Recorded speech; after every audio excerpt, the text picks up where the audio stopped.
Okay, aloha and welcome to another episode of Jetsetter.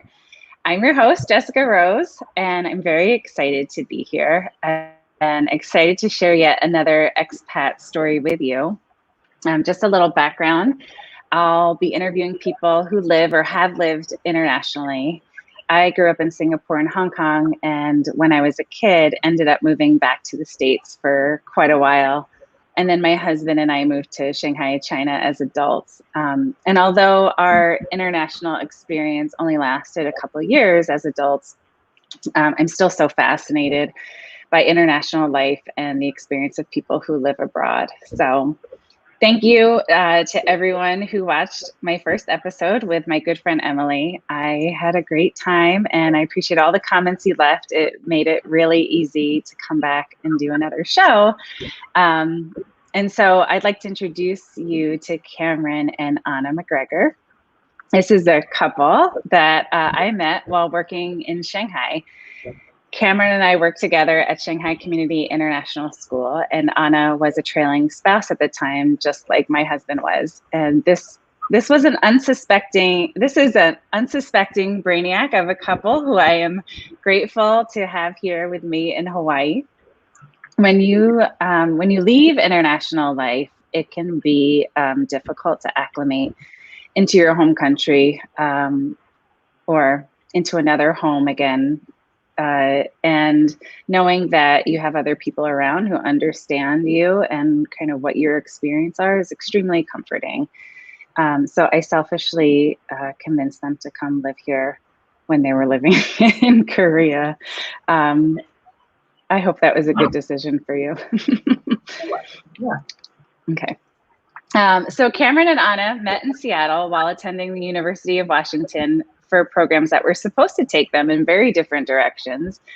Cameron was in education and Ana was in nonprofit organization management. Their relationship has been shaped by mobility from the very beginning. They became seemingly inseparable during the fall and winter of 2009 when Cameron was awarded a Fulbright English Teaching Fellowship in Central Russia for the summer of 2010. Ana decided to pursue professional opportunities in the nonprofit sector, focusing her job search on the East Coast from her temporary home base in Philadelphia. To Philadelphia, I used to live there too. Nothing came to fruition at the time allotted under the terms of her work permit. So she returned home to the Dominican Republic and started working for a USAID contractor, splitting her time between the DR and Haiti. And their relationship spanning across the oceans and faraway lands and with incredible spotty Wi-Fi. Take a deep breath, recalling those frustrating days, but it seemed doomed to fail, but alas, love truly triumphs over all. And so in their journey across the world, Ana and Cameron have lived and taught in China, South Korea, and now Hawaii. It is so great to have both of you. Before I've done, an interview with just individuals, but it's really nice to have you guys on as a couple. So welcome. Thanks for having us. Yeah. You're welcome. Good. Good. So we know that you've lived in China, Korea, and now Hawaii. Let's start off about talking what influenced you to live abroad. All right. Do you want one of us to start? I guess I'll start. You should start. No, why don't you start? All right. Well, you tell you what brought you to the U.S. and then the rest is, I feel like it's on me. Well, I mean, growing up, I went through a lot of different things that I wanted to be when I grew up.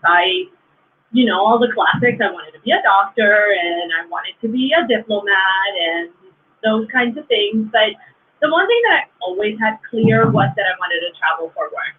I didn't really know what that was going to look like. Eventually, I started working in nonprofit organizations in the Dominican Republic. And then I came to the U.S. for grad school to do a master's in international development. Back then, the plan was to do that master's and move to the East Coast and work my way to becoming one of those big shot consultants on K Street in Washington, D.C., and that's not what happened. But that's okay. I still travel for work. I would have taken that, though. Then we'd make a lot more money. So that would I mean, we may never have met, but if we did, then we would make more money. I wouldn't be opposed to that either. Sugar mamas are pretty good to have. Oh, that's my dream job. My dream job is to be, the trophy husband who just stays at home, cans and maybe cleans, but hires a cleaner. That's a dream for me. You'd be a great trophy husband. So what about you, Cameron? For me, what took me abroad was, well, I grew up in a really small town, 1,500 people. And we had one K-12 public school. It's like I graduated with 27 kids. And so I didn't know I wanted to travel. I'd been outside the state. I've been to Disney World, Disneyland. That was the extent of it. But a good friend who, his dad, was 10 to 15 years older than myself. He taught in Hong Kong for 10 years. And near the end of his time there, he invited me to go visit. So I went to Thailand, I went to Cambodia, and I went to go visit in Hong Kong. And he worked at the time with his wife at Hong Kong International School. Oh, wow. And I said, oh, this is amazing. Like, there's all these things that I've never seen in the world because I grew up in a wheat field. It's amazing. And so I said, okay, this is what I want to do. And because I didn't know I wanted to be in education. I was, at that time, a junior in college who had no real plan. I was studying Russian, and I think I wanted to be I hadn't even started studying Russian yet. I transferred to the University of Washington, and I didn't know what I was going to do because, I didn't have any real dreams or plans. It was just to graduate college and figure it out. Like most of us. Yeah, exactly. So I went and visited him, and that was pretty much it. From there, that next year, I took a trip to Europe. That was great. And then the year after that, I did my first study abroad in Russia, which was a wonderful experience. And from there, it's pretty much been time abroad. I started my ed program in Seattle, and then I got my Fulbright. I was actually hired, and I had plane tickets. I think I had a visa. I had everything to go be an intern at the American International School of Dhaka. Really? Yeah. I had an internship, everything all lined up. And then the Fulbright came through, and so I talked to my friend in Hong Kong, and he was like, well, you got to take the Fulbright. It's a better opportunity. So I did it, and the school in Dhaka was not pleased. But I figured, I'm an intern, it's okay. So I was 24 when I left the U.S. And sorry, can I interrupt you for a second? So what was the internship in Dhaka going to be? Like, what was that, like student teaching sort of thing? No, I was just like a TA for like elementary. It was me. It was going to be me, a girl named Savannah who was in middle school, and a girl named Diane who was going to be in high school. And they both went, and I ended up going to Russia. And I mean, I'm still friends with them on Facebook, I guess. But I know Savannah ended up being there a year or two, and then now she's been at Taipei American for the last like 10. So wow. Yeah, and Diane, I think, eventually came back to the U.S. and got married. But I never met her in person. So yeah, it was meant to be an internship, just a TA pretty much, I think. Yeah, you never went, so you're not quite sure. No, never went. So then you ended up going to Central Russia, and why Central Russia? Like, did you know that when you did your Fulbright scholarship or when you got your Fulbright scholarship that was the destination? Was that like what you had in mind? I mean, I had hoped for St. Petersburg or Moscow since I did my study abroad in St. Petersburg, but with a Fulbright English Teaching Fellowship, you don't get a pick. You choose a country, and they test your language skills, and then they assign you where you're needed. So I was in a small little city with about 10,000 people called Ilista, which is just between the Black and Caspian Seas, where most everyone in the city is ethnically Mongolian, and it's just north enough of Chechnya and Dagestan that you're safe, but I wasn't allowed to travel south. So we had people all over. We had people in Kamchatka, out in the peninsula, in the Pacific, everywhere. And so I didn't really get a pay. And that's okay, it worked out. But I was 24 when I left, and I was 33, 34? 33 when I finally came back to the U.S. To work. I went, Fulbright teaching was only a year. That's all the government gives you, and that's. Oh, so you were there for a full year? I was there from August till June. Oh, okay. Yeah, okay. I was there for a full year, and I taught. I'm using the term teach lightly because it wasn't. I mean, they train you in how to teach English, but I wasn't trained in teaching English as a language. And so I taught after school classes, and I helped the professors at the university. So I mostly worked with what would be equivalent to freshmen, sophomores at university over there. Interesting. So, what were you just trying to teach them basic English? Did they understand? Did they know any English, or were you trying? Since they were university level, what were their English skills like? They all knew some, and some knew more than others. But I mean, they were all really eager to speak English, whereas I was much more nervous about speaking Russian with them. They all knew some.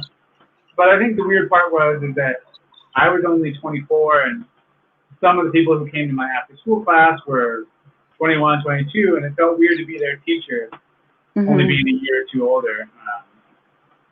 And some of them I still talk to today. Actually, one of my students who was she must have been, I guess, high school at the time there. She now lives in Maui and just got married to another person from that part of Russia, but who's from LA. Oh, that's amazing. Yeah, it's super random. I saw her wedding photos and I said, hey, what are you doing? She goes, oh, I live in Maui now. And her English is impeccable. And so I said, oh, it's nice to see you. If we ever get a chance, because of the virus thing, come say hi. And she's going through a citizenship process like Anna. So let us know if you have any questions. So it's been a weird connection. Yeah. That is such a small world and such a weird connection that both of you are kind of in the same boat in terms of getting visa. You're both here for visa reasons, right? Yeah. Pretty much, yeah. And I mean, at the moment, given the current political situation, I feel bad for her because they are suspending the issuance of green cards, and that's where she's at. But yeah, it's very but of all the students I had, she was the one I think most likely and most driven. So I'm not surprised she ended up in that. Can you tell us a little bit about the visa like why you're here versus anywhere else in the world right now? Sure. So here in Hawaii. Yeah. So I have a green card through marriage. This is not a green card marriage, by the way. Real. So it's not for tax purposes either? No, if USCIS sees it, it's real. Anyway, so I have a green card through marriage, and funny enough, I ended up doing that because the first time that Cameron went to a job fair, he was told to moderate his expectations. At the time, he only had 2 years of teaching experience, so he was advised to do a non-job, at which the plan was to leave. So we started the process. Sorry, if you don't mind, just repeating that again. The internet got a little spotty. Oh, that's okay. So we had been in the Dominican Republic for 2 years. We started looking, kind of casting the net a little wider. So Cameron decided to go to a job fair to try to get a teaching position abroad. But we started the green card process as the backup. If he wasn't offered anything abroad because he didn't have a lot of teaching experience, then we were going to come back to the U.S. But if you come back to the U.S. and do the process here, it might take longer. A work permit could take up to a year. We weren't really sure if we were able to make a living with just one teaching salary, so I wanted to be able to work right away. And we weren't really expecting the process of me getting a green card to go as fast as it did. So he ended up with a job offer from China in February, and then my green card was issued in June. So While we were abroad, I had to apply for different permits that would allow me to be in the U.S. for a longer period of time. And eventually, especially when the current administration started kind of rolling out their immigration policy, I sat down with my lawyer and he said, look, you're really only missing time. Just come back, do your time, get it done, and then you don't have to worry about it anymore. So. And what does doing your time mean? What does that entail, and how long is that? Being physically present in the U.S. for 535 days? 550. 550. So when you're married to an American citizen, you can apply to become a citizen 3 years after becoming a resident and after being married for 3 years. But you need to be in country for at least a year and a half before you're allowed to apply for citizenship. There are exceptions to that, and we tried. There are. Well, we tried. I mean, we probably could have tried harder. But, if you work for a nonprofit abroad, if you work for a religious organization, and things like that. And so many international schools are nonprofits based in the U.S., and that could maybe work, but our lawyer said it was iffy. So we didn't opt for it. Just, we didn't want to risk it. She has put in and paid for permits over the time, and one of the things we had to do is she had to make sure she hit U.S. soil at least once every 6 months. So it meant other trips home, or while living in Asia, and that trip to Guam, which was fine. Guam is fantastic. When did you go to Guam? We've been to Guam twice or 3 times. 3 times. We went once for Christmas and once for Chinese New Year. We may have gone another time that I'm not. We went once before we met you. Like our first year in Yeah. China for Christmas, we went to Guam and Manila and Boracay. But Guam was great. And then one year we met a friend whose brother-in-law was stationed in Guam. It took us to Guam and places we wouldn't normally have gone. Yeah, that was pretty fun. Guam is great. Good. Good. So you traveled a bunch, so you had to step foot in the US for a little while. And now you're here for 2 years. We've been here too. Yeah, you've been here for 2 years now. What are your, this was kind of a stepping stone, for visa purposes. Is kind of this still your plan, or has anything kind of changed along the way? Well, I would say that right now, a lot of things depend on where the citizenship process goes. In between an extended closure of the immigration agency during the pandemic, and then furloughing 70% of the staff starting in early August, the expectation is that cases are going to slow down a lot. So we don't really know when the process is going to end. We are hoping before the end of this calendar year, but right now a lot of things depend on that. Really 2 steps away. I need to do an interview and I need to take the oath of allegiance, and then after that I should be done, but I need to get those things scheduled, and with the reductions in staff and the administration having other priorities, we don't really know when that's going to happen. Yeah, it's still, I think, a stepping stone. Not that we don't like Hawaii, but it's also, it's beautiful, but it's also really expensive. But, like I said, with immigration, that's a big one. Obviously, the pandemic, we don't know how that's going to change anything. And then, her mother is not well. And so should something happen to my father, who lives alone, is 75, we would consider going back there for either probably a short time, but so I would say it's still a stepping stone. But this year is a bit more fluid just because it's an extraordinary year. Yeah, there are so many things up in the air right now. Yeah, it's horrible, but there's nothing we can do about it. So. One of the things, can you tell, maybe, Ana, you work at I think the school that you work at is very unique, right? You went to a job fair back when you guys were living in Jeju in Korea, and you got hired for your position, and then Cameron ended up finding a really, a great job too later. Can you tell a little bit about Kamehameha Schools? Sure.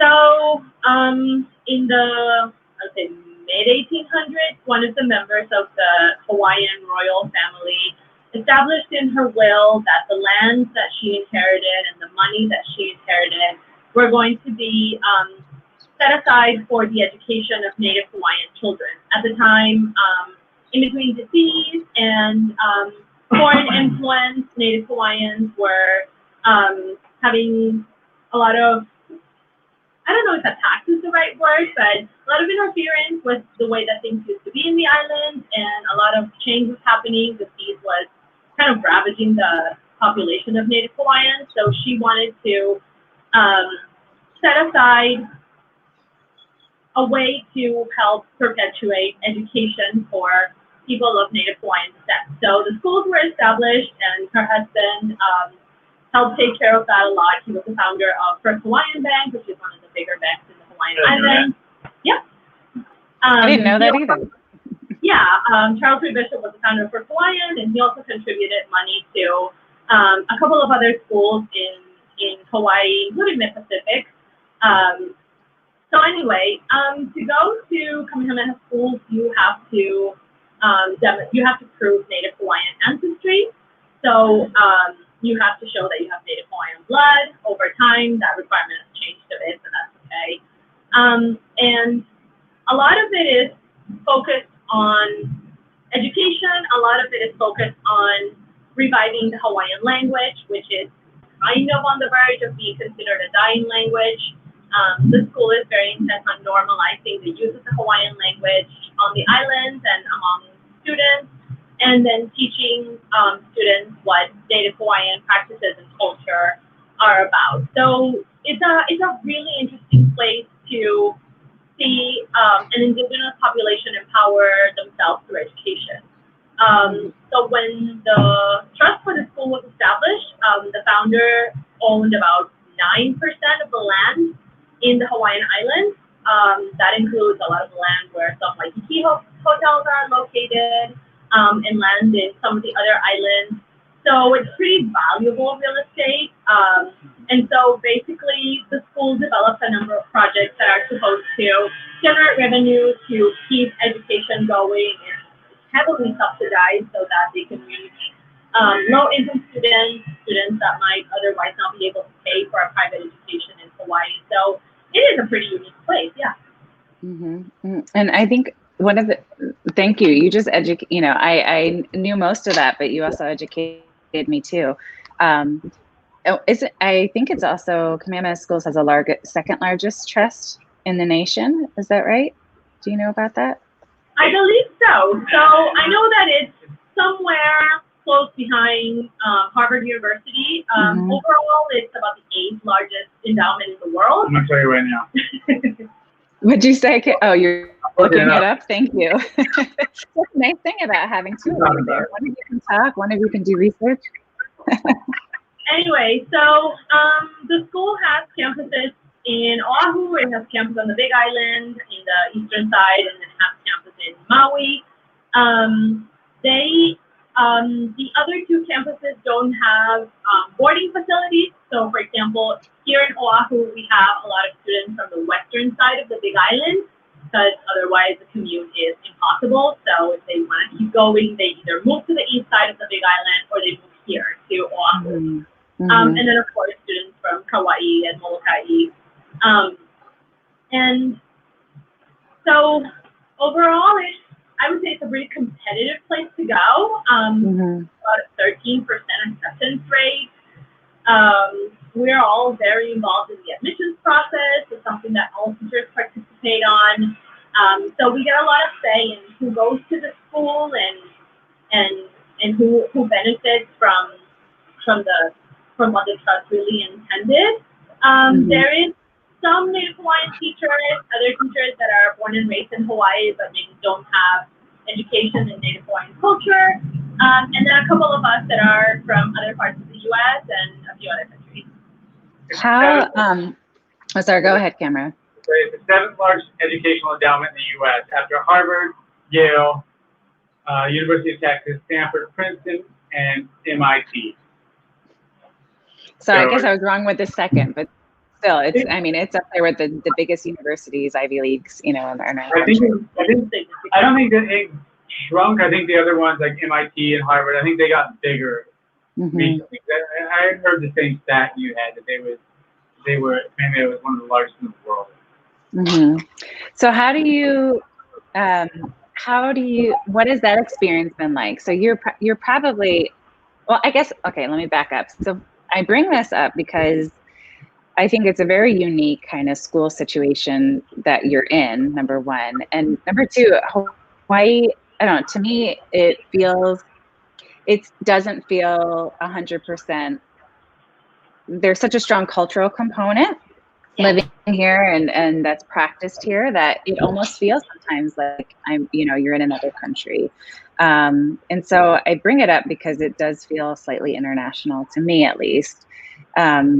How has that been for you, kind of being an outsider coming into another coming into a school where the culture is very strong and encouraged, obviously, and taught? How has that been for you, coming not just from somewhere else in Hawaii, or not coming from Hawaiian blood, but coming from an international kind of experience and growing up in the DR even? Well, in the DR, we are kind of a mixed bag of ethnicities, but we are very selective about which of those ethnicities we want to recognize. So what does that mean? What does that mean? It means that we are super racist towards ourselves. That's what it means. We don't like to say that we have African descent. That's what it means. You could have gone into diplomacy the way you shared that. It's weird for a country that's full of people that are, she's on average, I would say she's like, her skin color for the DR is middle of the road. I would say most people are darker than her, but the wealthy elite are much lighter. Like, I taught a kid, what's his name? Juan Pedro, right? And this kid was absolutely pasty and just completely ginger. He was a fire ginger. But 100% Dominican. He could have looked like he was related to you. No, I'm not even that ginger. Like, he was so ginger, he was too ginger for me. True. And it's the same thing. I mean, I go to like family reunions and I meet some of my cousins. And I'm like, are you sure we're related? Because we don't look alike at all. I mean, I have family members from every color in the race spectrum, and the Dominican Republic is such a diverse place, but we have a complicated history and a lot of, I guess, reckoning that we still have to do. But the one thing that we do have is that our indigenous population was exterminated. So when the Spanish conquistadors came in, they exterminated the entire indigenous population. So that's one thing that helped me a little understand the mission of my school and what they're trying to do, because my country doesn't have that chance. The Taino language, the indigenous group, it disappeared. We still have a few words, but not enough to make a language out of it. And nobody really can say that they have any indigenous ancestry that they can trade, whereas Hawaiians still have an opportunity to keep that indigenous heritage alive. And it's also a chance to find commonalities in the issues that other indigenous people in the world have. I remember talking in my job interview actually about the Guarani people in Paraguay in South America, because Paraguay is one of those weird examples where speaking the indigenous language is vital to social acceptance. In Paraguay, if you don't speak the indigenous language, you are no one at all. Even the white elite, everybody speaks indigenous language. And it would be really interesting to see that happen in other places in the world, but it's just been an interesting experience in seeing what some people are able to do in terms of preserving indigenous cultures and what other people are simply not able to do because there's not enough of it left. Mm-hmm. Sorry, Cameron? Hawaii did a good job of that. When I taught in Russia, it was very similar. The people there didn't want to, the younger kids didn't want to learn Kalmyk, the native language. And so much like Hawaiian, or what's it called? Olelo, Hawaii. Olelo. Their native language of Kalmyk was a dying language. But there just wasn't enough people to speak it. Yeah, so go ahead. No, and there was no kind of initiative to try to save it, was there? Not like here. No, I mean there was definitely people, and it was it was an option at university to study, but it wasn't a popular one because it didn't get you anywhere. It didn't get you out of this small town. It didn't get you into Moscow. They had a saying that people in Rizal, where I live, they strove to get to Moscow, and then everyone in Moscow strove to get out of Russia. Mm-hmm. And so just learning that language didn't accomplish any of that. Not that they weren't proud of it; they were exceptionally proud of it, but it still wasn't a priority to master or learn. So one of the things that I've done in my role as English teacher is, well, part of it is just kind of help students understand that the fact that they don't speak Hawaiian, even though they're technically native Hawaiians, is not their fault. It's just, it's not a normalized language and it has very different patterns. So I try to find some commonalities between English and Hawaiian that my students can follow. And then, of course, point out different structures that they have to keep in mind so that they're not making the mistake of translating everything literally from English to Hawaiian, which just makes it a little bit more choppy in practice to kind of manage between the two languages, which is technically the goal, but I would say it's more about preserving it for the cultural purpose, not so much because, people speak Hawaiian outside of Hawaii, which they don't. Right. At the same time, I don't know, I come from a really small island where people sometimes, think that that little island is the center of the universe. So I try to show my students that there's a world outside of Hawaii. So my book choices are very conscious of that, and that's where I come in.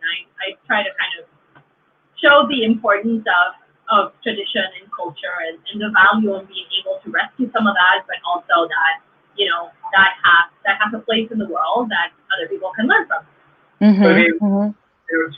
It comes down to, you live in Hawaii longer than we have. And, for a long time, Hawaiian language was illegal in schools. And really, I think a lot of what her school is about begins with Nainoa Thompson. You know who that is? And let's kind of talk about Nainoa Thompson. He's the one who started the original voyaging of the Polynesian kind of star finding. Yeah, he recreated that voyage down to New Zealand or Tahiti or wherever, New Zealand. And so with that became this huge resurgence in Hawaiian culture and Hawaiian language, and I think that's really changed. I don't know about change, but I think it's at the moment spurring her school of culture. Yeah, a lot of that has come from some of those bigger initiatives and things like, the Hokulea voyage a few years ago, where there was, awareness of climate change, for example, through a traditional practice, which not a lot of other people were doing. So it brought to light a lot of things that were issues, not just for these small Polynesian islands, but even for some smaller towns in the mid-Atlantic that are having a lot of trouble with rising ocean levels and that kind of thing. So finding those global connections is really, really cool. It's interesting how you're able to bring your upbringing in the DR into the classroom and kind of relating to them, relating to the Hawaiian experience too. Okay. Sorry. Go ahead. No, go ahead, Ana. Go ahead. Well, in a lot of ways, too, I think that the transition to Hawaii was easier for us because in terms of values, it's very similar to the Dominican Republic. Hawaiians are very family-oriented. They're always, hanging out with their friends and big groups of people, and everything is a special occasion, and people are very much about taking care of each other and looking out for each other, and traffic is atrocious, and sometimes driving is questionable. So in a lot of ways, it's very similar to the Dominican Republic. It's pretty much the same place. So that's I think that's a great point that you bring up, because when we lived in Shanghai, we moved to Shanghai. We were the minority of coming into a Chinese country, a Chinese city, with while there were other expats, it was a Chinese country, right? So we're the minority, and then we walk into our school, we walk into SCIS. And all of a sudden, we're not the minority anymore. We're like the minority turns into the majority in terms of now we're with a whole bunch of other expats. Of course, there were other local Chinese teachers there, taught Mandarin or worked at the school in other capacities. But pretty much, we walked into kind of this Western bubble. How that is not the situation here in Hawaii, right? We come to Hawaii where we are kind of a minority of being not from here, and then we also work with a lot. Well, I think Ana, I know you do. Cameron, I'm not quite sure about you, but I know that I also kind of work with kind of the majority of people who were born and raised here. How does living in Hawaii kind of compare to maybe some of the other places that you lived abroad? Does that make sense? Yeah, it does. Do you want to go first? Okay. For me, first of all, moving back home, I say home, to Hawaii, which isn't really home. For me, it was weird because it's the first time I had lived in my own country as an adult. When I left, I was 24. I was still living off of student loans and takeout and top ramen as a grad student. And so coming back as an adult has been an adjustment. It's been 9 or 10 years living outside the U.S. And so Hawaii felt like a good middle ground for me. It's somewhere that's not quite the U.S., but is still legally the United States. We constantly refer to it as this country, just out of habit, because it is so different from the mainland. But, it's been, I know that Ana worries about it perhaps here more than I do, whereas in the mainland, I worry about it more for her, is that we've both been in places where we've been very much the minority. When we were in the Dominican, I was very much the minority as a white person. In China, we were both minorities, but her far so more than mine, to the point where, maybe you and Adam experienced it, but people are rooting through her grocery cart, seeing what she has, and they're just picking things up, looking at her as we're standing in line. Oh yeah. Because she's black. Right, hold on, time out. Let's go. What happened? Okay. I don't think Adam ever went through that, and I don't think I did either. What happened? Okay, so for the most part, I am, when we were living abroad, at least in China, in Korea not so much, and here definitely not. In China, I was the primary grocery person at home, so I went to the wet market and I went to Tesco, which was always a nightmare, and I was the primary grocery person at home. But going to Tesco meant that from the moment I stepped in till the moment I left the store, there would be at least 2 or 3 people following me all the way through. And then when I got to the checkout line, they would get to my checkout line and they would literally hover over my cart to see what I was buying. And I'm trying to get things out of the cart and just, get out of the store because you don't want to hold up the checkout line. But they're so obsessed with looking at what I'm trying to get that I'm like, what is going on? And then, sometimes people would point at me at the street. It was never, people always ask me did you ever experience racism in China? And I really didn't. People were just genuinely curious and very nice and very, you know, surprised at my curly hair, and just they would ask me questions like, how do you get it to be like that, and how do you style it? And you know, they were always very, very, very polite. Sorry, go ahead. I wouldn't use the word nice. I would say curious. Yeah. You know, yeah, curious.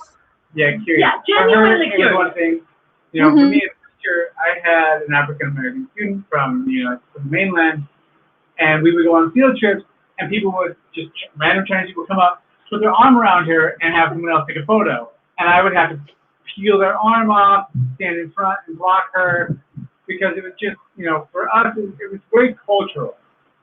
For us as Americans, it's a very taboo thing. You don't just come up and touch a random child, ever. It's weird. Unless it's a huge, you know, tragedy that something's happening.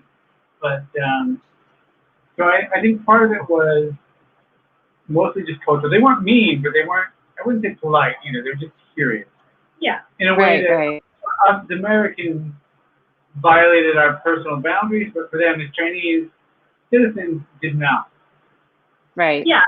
Right. The other strange thing that always happened to me in China was that in the very rare occasions when we would run into another Black person, I would always get like the fist of, I don't know if that's like Black power or what it is, like they would like do these signs to me, and I would be like, I don't know if this is like some sort of solidarity. But that's just because I'm not familiar with that aspect of African American culture, I guess. I'm guessing. I don't know. But there would always be like these like signals on the street, you know, like, I don't know who you are.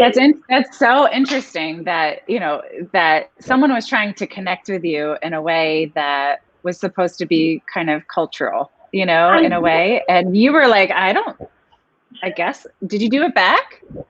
No, because I didn't really know what it meant. So right. I think it relates to, I mean, we experienced it in China for sure, Korea to some extent, but also here in Hawaii, is that because she's, you know, I say Black, even though she's Afro-Latina, not African-American, and I'm white, and she doesn't share my last name, people don't realize that we're married. Oh, yeah, never. And so that's a very, you know, we had a friend visit from Beijing who, we had a friend visit from Beijing who were walking around, you know, the Wanda Mall, and it was me, her, who's white, and Ana, and I think people assumed that I was married to the white person and she was his third wheel.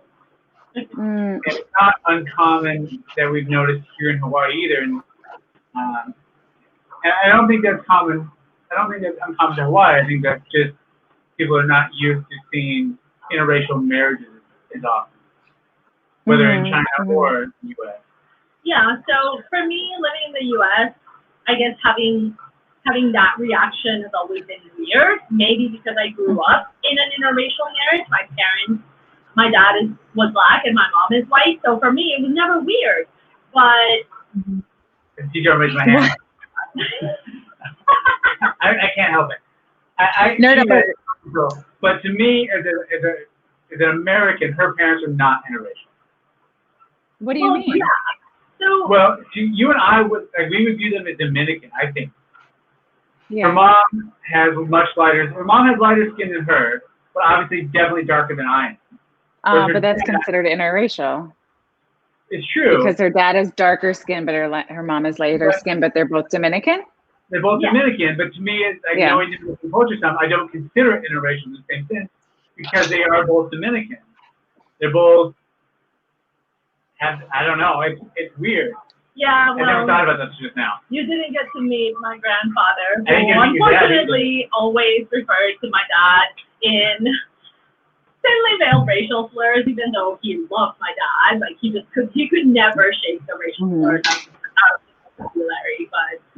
But yeah, for me, growing up interracial marriages were never weird. But like coming to the U.S. and going to other places where people very often ask like, so how do you two know each other? We're like, we are married. Married? Yeah. Like, we go to places together and we do moderate affection in public and that kind of thing. It's like, well, yeah, we're together.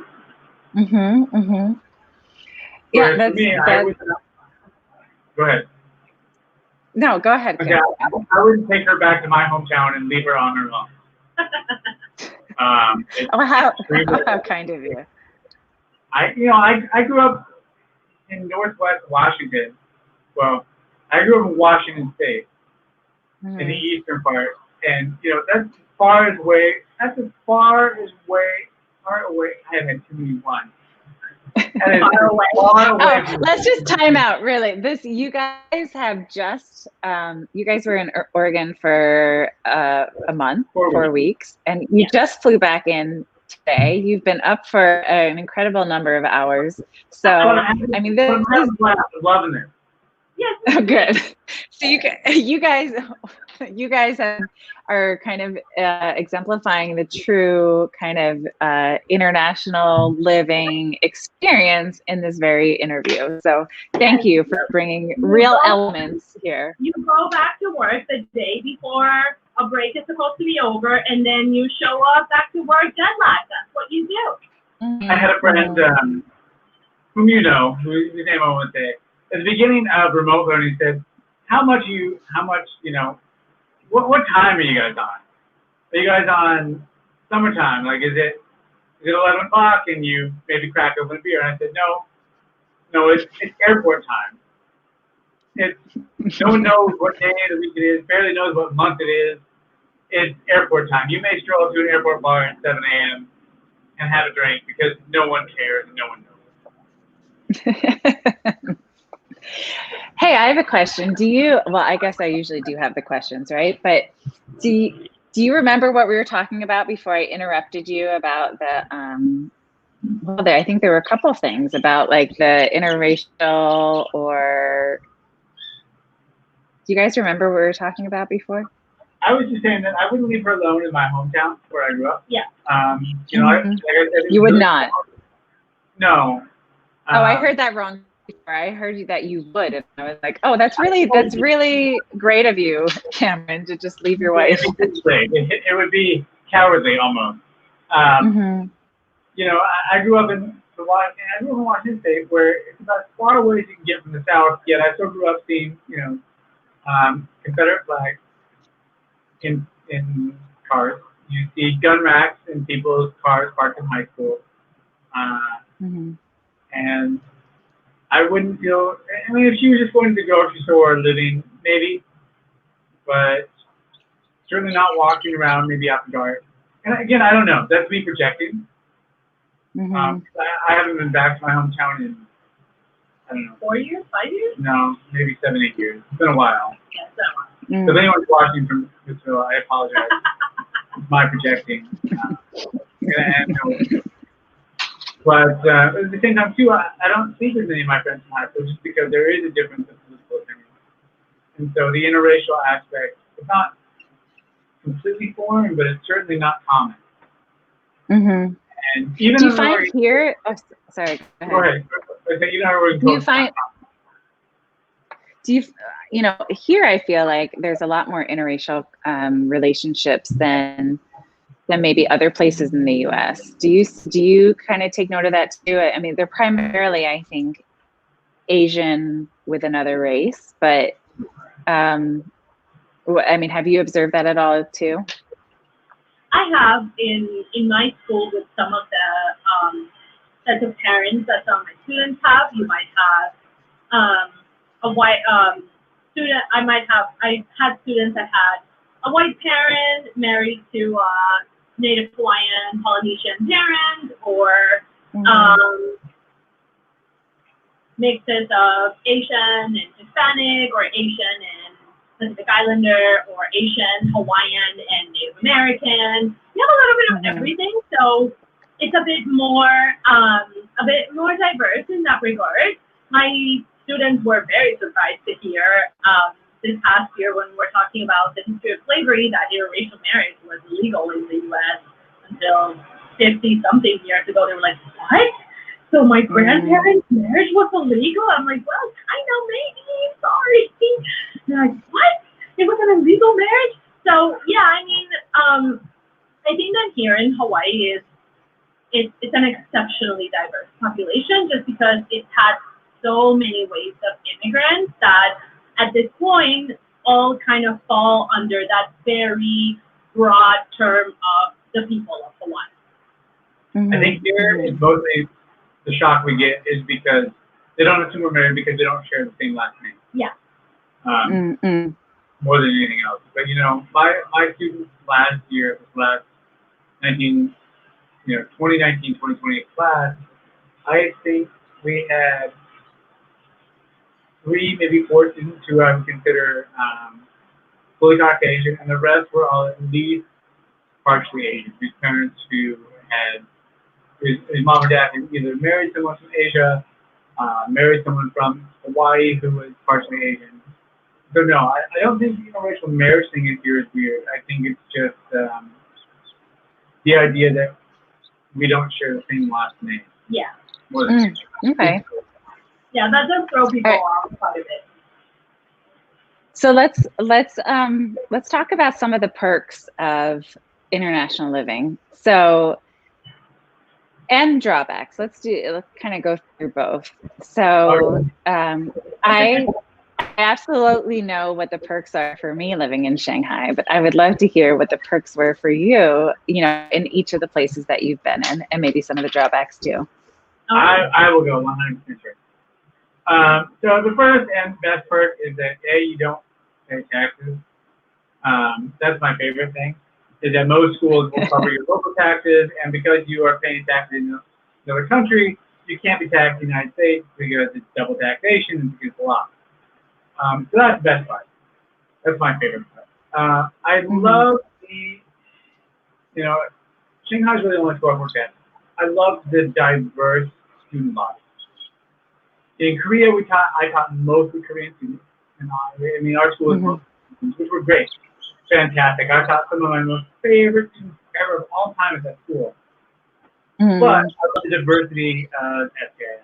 You know, our last year there, I think I had 17 kids from maybe 14 different countries. And so I love Yeah, I think last I heard that they, I think we were working there, they had 40 different countries represented at SCIS, and now they have 50. So, I mean, it's pretty incredible how how diverse our school is, right? The school population. Yeah, it's a true. I feel like that's a true international school where you have teachers and, well, I say teachers, students from all over the world. So I mean, I'm not gonna lie. The best perks of living abroad are the pay and the travel. That's what's best. I mean, you know, you might have shorter summers than you would in other places, but you get more breaks throughout the year. But it's really just a chance to meet like-minded people and a chance to do things that you wouldn't normally do in the United States. You know, last summer, we both taught summer school because, well, we love Hawaii. It is expensive, and we needed cash. My school had closed down, and I wasn't sure at the time that I was going to have a job in the next school year. And so we both had summer school, which was great, and I enjoyed it. I had wonderful students. I loved it. But one of the perks of international teaching is that that's not usually something that is necessary. You're not pinching pennies, yeah. Exactly. You can, you can save. I say you can save, but it's also, the saving is also on you. Whereas in the U.S., it's so much easier to have an IRA or 401k. When you're teaching international, all the saving is dependent on you. And so you make more money, but you have to be more responsible with that money. But, you know, the pay and the travel are great, and the people. For me, the hardest thing about coming to Hawaii, and really not just Hawaii, but I think coming back to the United States, is because as an adult, my first time living here in the U.S., is this sense of community. And not that you don't get that internationally, you very much do it. As I know you know of SCIS, but people know that it's a bit transient. People may say 9, 10 years, possible.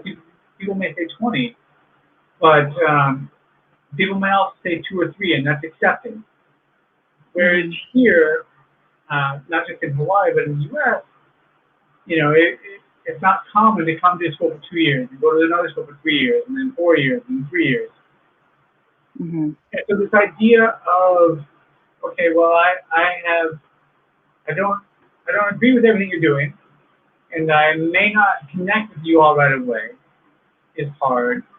But also, everyone is also very much set in their way in terms of they know their friends, they've grown up with their friends, they have outside lives outside of school, which we all should. But in the international teaching community, you get thrown in into a new country with new people, and you are no support system. Exactly. And I miss that, probably more than anything. I miss being able to throw in, okay, I don't speak the language, you know, we're going to go try this restaurant where we're just going to speak in basically gibberish to some waiter and point like apes who are learning to use tools in the hopes that we get food. Right. How about all the times that you played charades in China and nobody understood what you were doing? Did you get that?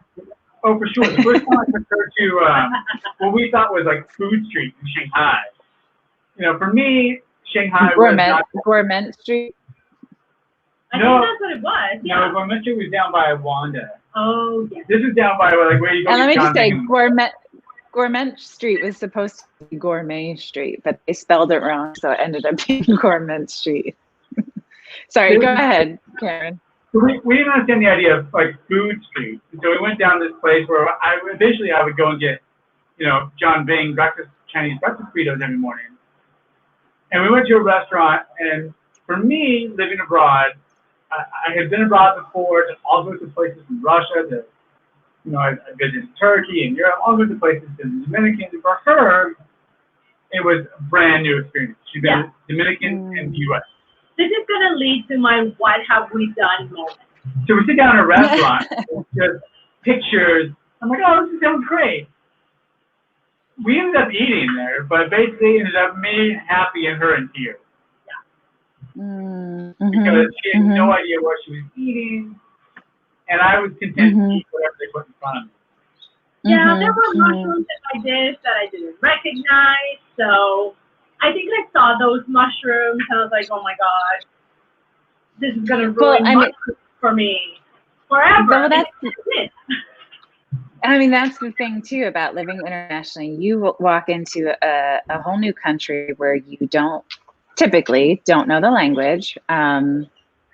Everything is foreign. I mean, I remember, you know, sometimes you can't read the signs. I remember that being something that really kind of rocked me, is that I was like, I see all these Chinese characters everywhere, and I don't know if that's a mechanic shop, if that's a restaurant, if that's like, I didn't know what was behind those doors. It wasn't always easy to know what was in your neighborhood even. Anyway, so you walk in and everything is so foreign. It's like your brain is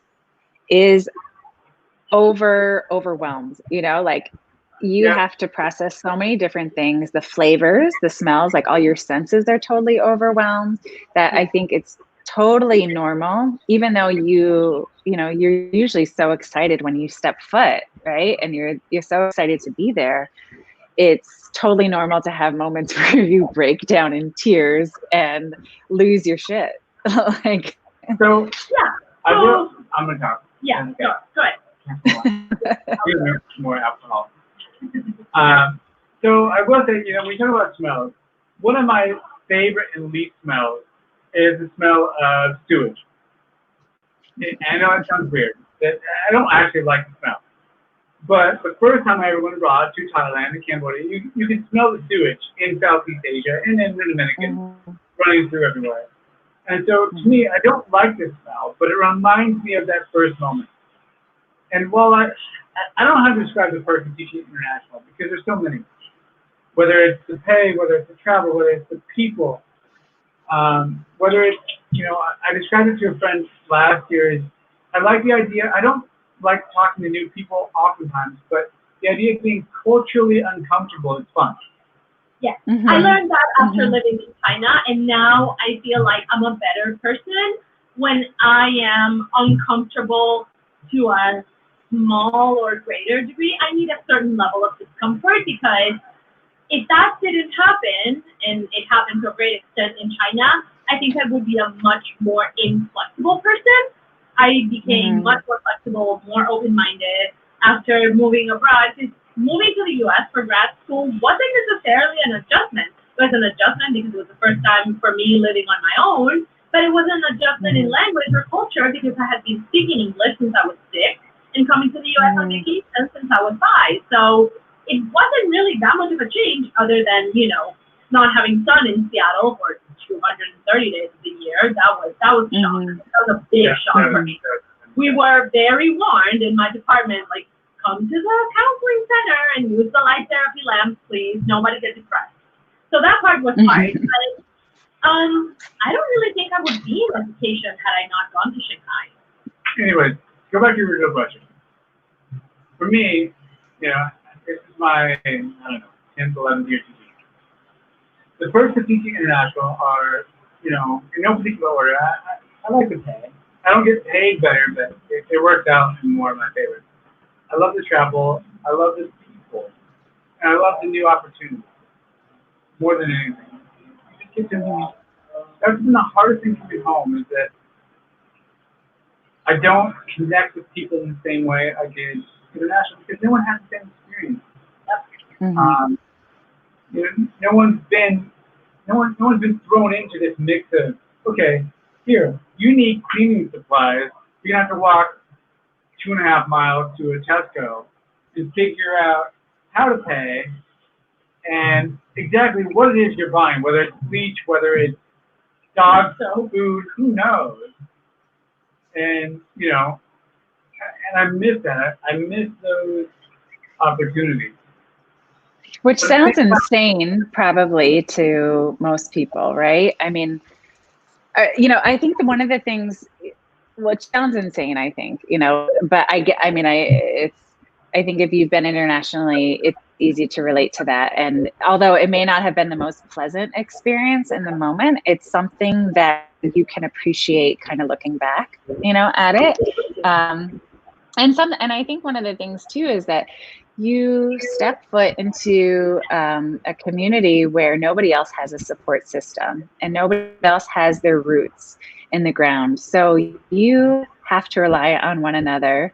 You could figure it out all on your own, but then you become a community, or you become so tight because you rely on one another in one way or another, whether that's emotionally, whether that's how to figure out how to go shopping, whether that's Taobao, whether, and I think that's what makes it special, that you rely on one another. You're also experience the same thing. We talk about we talked about this before, kind of the good old days in Shanghai, and we still keep in touch with the same group of people and are still, I think, if I saw any one of them today, would be happy to welcome them. It's just, there's this tight bond that doesn't matter distance or time. It's kind of this unbroken kind of connection. And I think we have something special as a group. Can you kind of share, I always assume that's how it is in every kind of international placement that you have in the world of education. Has that been the case for you? Like, was that the situation for you in Korea or in Russia even? So I'll answer this one because it applies more to me than to Anna. Yeah. In Korea, very much so. It was the same. We worked, and to come back and touch on the topic, one of the articles we read the other day is that many of the international teachers you encounter are white. Are what? Sorry. Are white. If you think about SCIS, you think about us in Korea, the majority of the teachers are white. Mm-hmm. And there's certain realities to that, which are both unfortunate and realistic. In that, in the United States, more African Americans don't apply abroad, But, in Korea, I think that it was very similar to Shanghai. We encountered a group of people who were in a similar mindset, and while we didn't get as close to them as we did in Shanghai, we're still quite close. Yeah. You know, I participate in the fantasy football group more than I do with my Korea friends than I do with my Shanghai friends. But it also depends on the school. In the Dominican, I was one of 3, 4 people, 5 maybe, if you count the head of school, who were foreigners. And so in a lot of ways, teaching in the Dominican was like teaching in Hawaii, in the sense that the teachers there were already established. They had their set of friends. You know, living in the Dominican wasn't a new experience for them, and they couldn't relate to the frustrations and the struggles or the joys that I was having. You know, we had good friends that lived and worked with Ana, who moved back to the mainland last year. And as weird as it sounds, you know, reverse culture shock is very much a thing. Yeah. Coming back, for me, having been abroad for 10 years, coming back to the United States and being here, it was very much a weird thing to try to get used to the things that we had here. So the Dominican was a lot like that. Teaching in Russia I was the only teacher in the whole city who was white and from America. I had a police officer come to my dorm building where I lived. He knocked on my door and said, yeah, you know, they were doing passport checks because it's Russia, whatever. And he goes, oh, you're a foreign teacher. And I said, oh, yeah, I'm the foreign teacher. Like, everyone knew who I was in this city. I was well known. By proxy, being from America, being white. But it also doesn't extend only to teaching. When I studied abroad in Russia, we made some really great friends. We went to a wedding 2 years ago that had maybe 30, 40 people invited, and we were one of the 2. We were two people invited because I studied abroad in St. Petersburg with his friend Justin, and you know, you discover so much about yourself when you're thrown in these uncomfortable situations and these new places. Side note, the person that introduced us was someone who had studied abroad in Russia with Cameron. And she also went to college with the person that took over my job in the Dominican when I moved to Seattle to do my Master of Law. So it's all these strange, weird connections that are not necessarily meant to have an ulterior motive, but they do just because they're nurtured by all of these experiences that might be in different places that have the commonality of a desire to discover, I guess. Yeah, it's very different and similar. And just to quickly hit on your other side, what are the cons of teaching international? Well, a lot of the cons are opposite the pros, or the same as the pros. It is transient. People come and go, you know. I can't, you know, when James and Megan left Shanghai, or when, you know, our second year, when Nick and Todd and Nick and Karen had to leave. You know, people come and go, and so you gain great friends, and then you lose them very quickly. That's heartbreaking. And then for me, the hardest thing is I have no brothers and sisters. My father lives alone. He's 75. I worry to death about him every single day. I worry about him slipping and falling in a bathtub.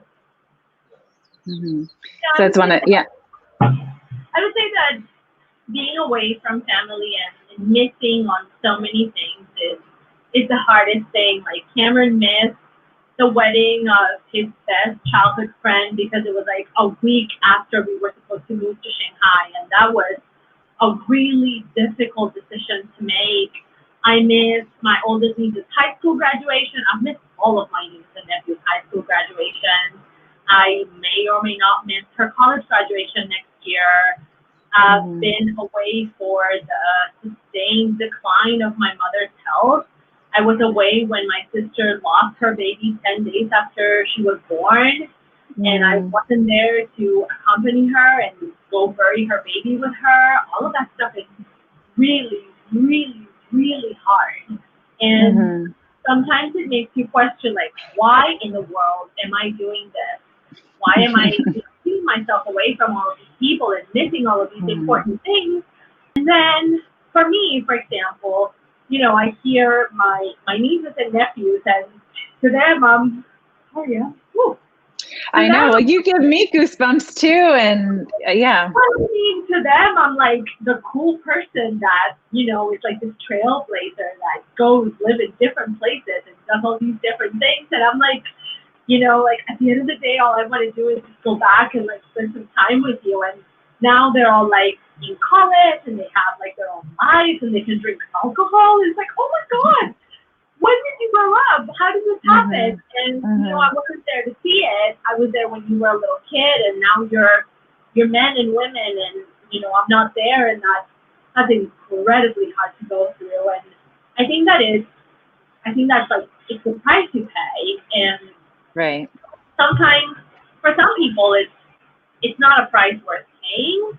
I think that for us it still is. I think that we gain so much of what we want to be as people and what we want to leave behind in terms of what we hope our footprint in the world is, and what we hope that we can, help other people become, that it makes it worth it, even though it's incredibly hard. It's hard. The hard thing I have to remember is that, people don't understand is that, you have to live your own life more than anything. Like you're gonna do what you want to do. But I forgot my second point. Jet lag just kicked in. I'm all emotional. Okay. Well, let's move on to your you referenced this before, Ana, but what have I just done moment? Do you have a distinct moment? Because I certainly do. I think some of the other people that I've had do. Let me just, I shared this with Emma when I did my interview, when I was talking with Emily, but Dan Juber, our head of school, had brought me out for a look-see to just kind of, get a feel for the school and the community and stuff. And I remember coming to the school and having my first day and being totally excited.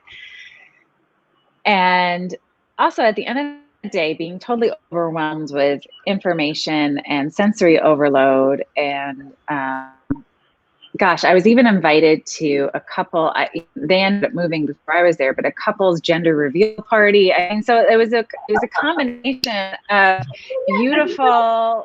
It must have been Darren and Manny, maybe. No, they were not. Yes, was Darren and Manny? Yep. Yeah, okay. Yes. And so I got kind of the full, I felt like I got the full gamut of what it's like, being kind of getting the feel for what the workday would look like, getting a feel that, they were sharing this gender reveal party with all of her coworkers who are also her friends. Anyway, long story short, at the end of the day, I'm trying to communicate with Adam and I'm looking out my window of the Holiday Inn and I can't read a freaking sign and I'm just overwhelmed with so many things. And I'm like, oh my God, I'm dragging us to Shanghai. Like, what did I do? And then I almost came back trying to convince Adam, like, it's okay if you want to back out now. Like, it's okay. Like, tell me now.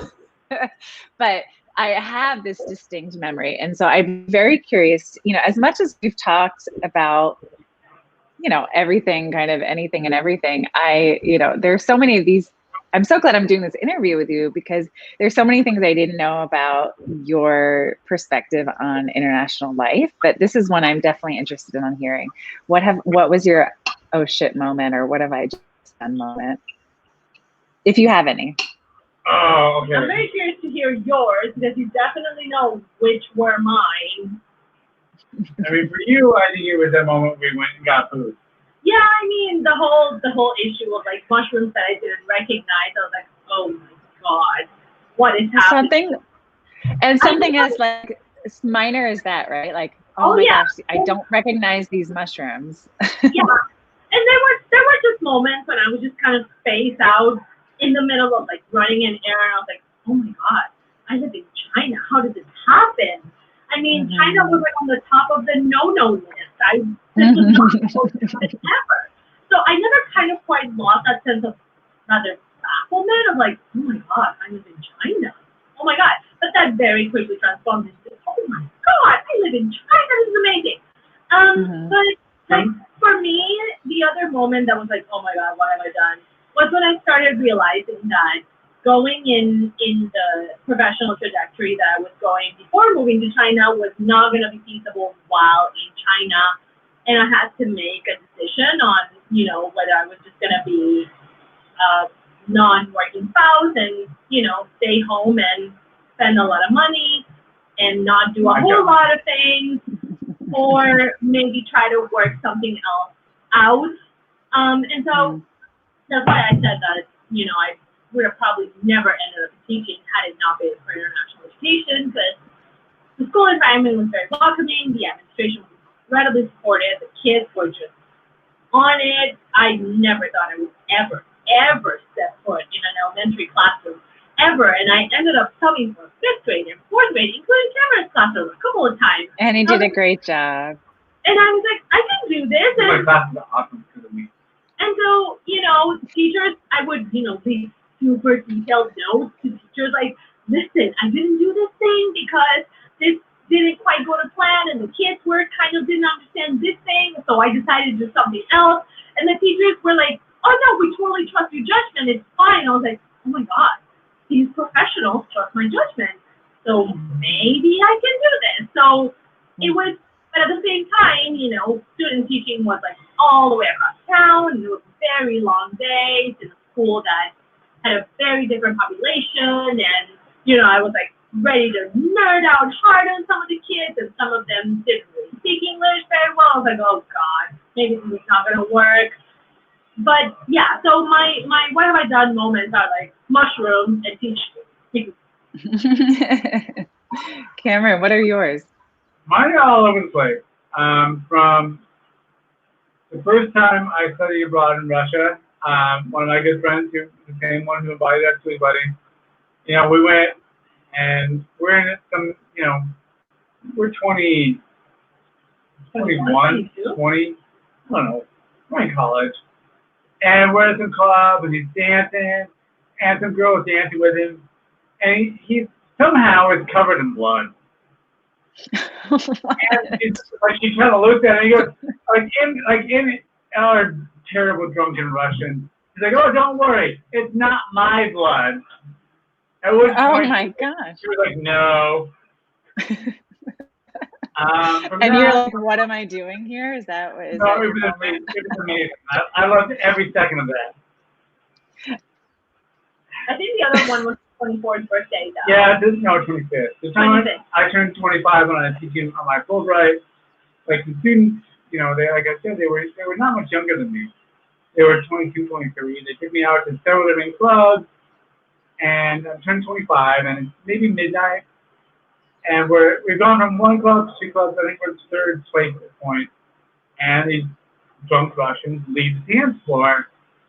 And one of them doesn't like what they're all friends, shoves him on, and this guy pulls out a gun and shoots his friend like 3 times. And like he shoots his friend 3 times, but he doesn't fire the gun 3 times. He fires the gun more than that. Oh my gosh. One of them just narrowly misses a girl in the head who's about 10 feet behind me. And so, you know, I'm 25, it's about 12:30 in the morning, and my friends are like, oh, do you want to stay? I'm like, no, I want to go. I want to go. Get me out of here. Like, okay, oh my gosh. Cameron, I was not expecting, like, Anna's incident was about mushrooms, and yours is like gunfire. Like, what? Well, I was not expecting that. I know. What about you? You know what you haven't talked about? Your Russian spy moments. Well, the fact that, okay. I lived in Russia, I lived in China. I've been to another country that I won't name because she's in the process of her green card citizenship. But, you know, I'm not a spy. He's not authorized to tell me yet. That's what you keep telling us. Okay, I know. so Anyway, this guy shoots his friend, and I'm like, I want to leave. I tell my friends, I want to leave. I'm like, oh, no, this is just, like, that's illy stuff. That's Kalmykia. That's the normal. I'm like, no, it's not. I want to leave. So this little old lady comes out and mops up the blood. I'm like, okay, we can leave, but you got to wait now for the cops to show up. So I get home. Oh my God, I didn't realize the story wasn't over. I'm so sorry for interrupting you. Keep going. We got home about 4 in the morning, and I'm just like, oh my God. I finally emailed my program director. I'm like, this just happened. She goes, oh, I'm so sorry. I'm like, it happens. Yeah, so all I did this guy call, and he's like, yeah, so we went out, and someone got shot, and then this lady came out and mopped everything, and everybody acted like nothing happened, and I just wanted to... She just kept drinking and dancing like it was the most normal thing in the world.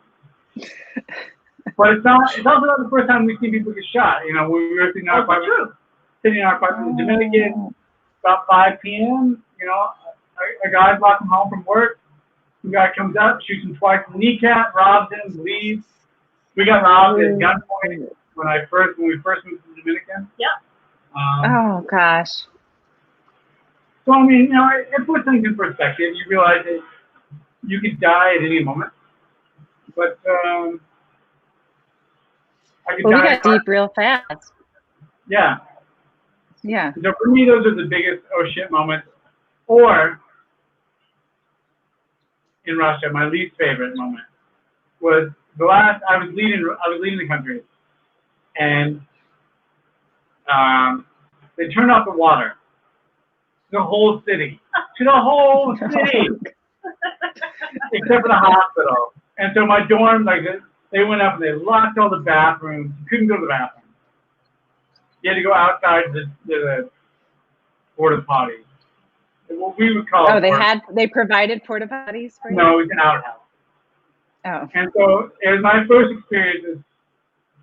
Not my first experience with the squatty potty, but my first experience using a squatty potty. And then you had plenty more after that in China. Oh, plenty. But so the water's been off for about 2 days at this point, and you have to go to the bathroom. So I walk out to the courtyard in my dorm, and there's like just 3 Russian dudes just smoking, because that's what they do. And I'm like, oh, okay. So I walk in the bathroom, and there's, I don't know, half an inch of, I'm going to say muck on the ground, around like 4 holes in the ground. Hold on, you know, like squat down, and I start doing my thing. And sweating because it's June, it's hot. I'm not used to being in that position. It's weird. And then all of a sudden these 3 guys just come in. There's no doors, there's no stalls, there's none of that. And they're sitting there smoking cigarettes, having conversations with me in Russian while I'm going to the bathroom over a squatty potty, struggling to not fall ass backwards into a mess. Oh God, Cameron. Keep my conversation going. And struggling to just, you know, well, these guys are staring at me. Oh my God. Looking you in the eye. That is so bizarre. I don't think Go ahead. He came to visit me in December. Well, yeah, that's another whole story. January. And then, you know, he's only allowed like 14 days outside the country, and he uses them all to go see me in the Dominican. And we're setting him off to the airport. My sister called me, and she's like, are you really going to send him back? I'll tell you that story too. That's not a whole story. So it's Christmas morning. I get up at 4 a.m. I catch a bus at 5. It's a 2-hour bus to Volgograd. Wait, so you're in Russia right now? I'm in Russia. I'm in Russia. I'm going to see her. It's 2010. So, 9 to 10. And it's Christmas morning. I get up, go to catch the bus. It's fine. You know, some lady helps me catch the bus in Volgograd. Get on the train. And it's like a day-and-a-half train ride to Moscow. And so it's a sleeper car. It's me, this woman, another woman, and her daughter, who's quite young, and that's it. And then an empty bunk. So I'm taking pictures, I'm having a great time. It's snowy outside. It's beautiful. There's birch trees. It's amazing. You know, it's Dr. Zhivago all over. Anyway, so I'm still taking pictures. This guy comes up and he's like, he starts shaking me. He's like, no, go on. And so he takes me and we go to the restaurant cart. We go to the restaurant cart for about 5 hours. And he just plies me with vodka, beer, and like mushroom salad. So it's mushroom and like mayonnaise. It's disgusting. Oh, gross. And he's just getting plastered, and I'm not feeling great. Anyways, so about 3/4 of the way through, I stand up. I'm like, in Russian, because I'm drunk at this point. I'm like, I gotta go to the bathroom. He stands up and he shoves me back into the seat. He's like, yeah, blah, blah, blah. At this point, what does that mean? What does that mean? Yeah, no. Like, no, you're not going anywhere. It's like, yeah. Okay. Сиди. Like, sit. He said, you're not going anywhere. At this point, he realizes I'm not Russian, which upsets him. Because he was drunk on and thought I was Russian, and I'm not, obviously. So finally, after about another 30 minutes, I convinced him, like, I gotta go to the bathroom. You can't stop me. I'm either going to go to the bathroom here, I'm going to go to the bathroom in the bathroom. So I go to the bathroom, I come back, and the waitress is, again, somehow I manage this all in Russian. The waitress is like, oh, your friend, he's gone. I'm like, no, he is not my friend. He is not my friend. So I go back to our cart, and I pull up my little netbook, and I start moving, and I fall asleep. We wake up about 7 a.m. The train stopped about 3 hours outside of Moscow, and this guy's in our sleeping car. He's gone. I'm like, oh, thank God, he's gone. He comes back, and he's not gone. He's got two, like, in Russia, liters of beer is the thing that you get. Like in the United States, you get 2 liters of Coca-Cola at the store. He's got 2 liters of warm beer. Is that like a 40? But larger. Oh, okay. All right. My math isn't very good. Okay, go ahead. Okay. It's not malt liquor, but anyway, he comes back with 2 liters of beer and several dried fish. And so since it's just me and him as the only men, like, I'm obligated to drink. So we're 3 hours outside of Moscow, and we keep drinking and eating. 7 in the morning. We're outside, not even an hour, like 30 minutes from the train station outside Moscow, and the train breaks down. Oh, God. 4 hours. People are grabbing their backpacks and their luggage, and they're trekking through 5 feet of snow to the highway and catching taxis. I don't. So this guy finds another 2-liter bottle of beer. And he's like, all right, we're going to drink. I'm like, oh, shit. So we end up drinking another 2 huge-liter bottle of beer. Finally, we get to the train station. I catch a cab to the airport. My flight's canceled. There's like 3 inches of rain. So I spend the night at the airport. Everyone, which is fine. Everyone's at the airport. Everything's open. It's fine. That wasn't bad. Mm-hmm. Next morning was a shit show. What happened? There's no line. So there's just a mass of people getting on, trying to get tickets to a flight. And all through this, I'm trying to like send him messages like, hey, this is what Lufthansa's saying about your flight. Down the line, the next available flight is at this time, all through like a broken Skype connection because PR internet wasn't great, and of course he's in Russia and internet is not great either. So I'm trying to feed him information that he can use to rebook a flight. Anyway, so like people are walking up, they got no baggage, they got nothing. And they show up at the counter ticket, the counter desk, and they lay down like 6 passports. And all of a sudden their friends show up with huge bags. Anyway, so one guy shows up, he's Belarusian. And he throws down his passport, and he's like, oh, blah, blah, blah, it's my friend's birthday. And at some point my Russian's gonna put me. Anyway, he's like, it's my friend's birthday. And someone was like, I'll give him. Fuck if it's your friend's birthday. It does not matter. We were here first. Anyways, by this point, I finally get on the plane. It's been 2 hours. I got upgraded to business class. And I'm sitting next to a woman, and I smell terrible. And she just looked at me, and she knows I'm not first class quality. But regardless, You are in our eyes, it Cameron. took me like 3 days, and I made it. And needless to say, when he proposed, I had to say yes. I'll be right back. I mean, what else was I supposed to do? Okay, so on that note, on our last, this is my last question for you guys. If I came to visit you in any of the countries that you've lived in, where would you take me out to eat, and what would it cost? All right. So, should we start with Dominican, or should we start with China? Well, any one place. If I were to come visit you. Just because that's like my normal terrain. So, and it's what we have to do when we go back, because Cameron has his favorites at this point and everything else. So if we were going to the Dominican and we were in the capital, we would be going to a place called Adrian Tropical, which serves traditional Dominican food and like adult slushy drinks and that kind of thing. So we would probably get mofongo, which is a dish made with mashed plantains, and you can get it with like crackled pork or shrimp, or some people get it with chicken. I don't think the chicken's the best. I think that pork or shrimp is the best. You would get that, or you would get just like fried beef or pork that has been cured for a few days with fried plantains and that kind of thing. And then just like slushy drinks, because in the Dominican it's always hot and humid, so you need very, very cold slushy drinks and very cold beer. So in the Dominican, we'll be going to Adrian Tropical. It's the one that we go to, because they have a couple of branches, is right by the water, so you can look outside and just see the ocean and kind of see it roll it in and get some nice breeze.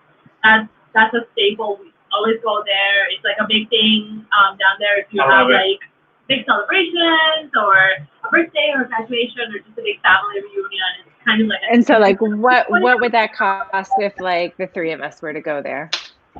I don't know. Or maybe let's bring Adam along. What would it be? $45, $40. Yeah, it's not like compared to Hawaii. Like if you go to the Cheesecake Factory, Waikiki, it's I don't know, half that, if that.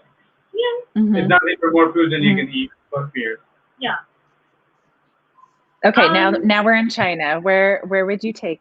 Well, we've probably been to the same places, right? But where would you like take that person to get like a true experience, and like what would it cost?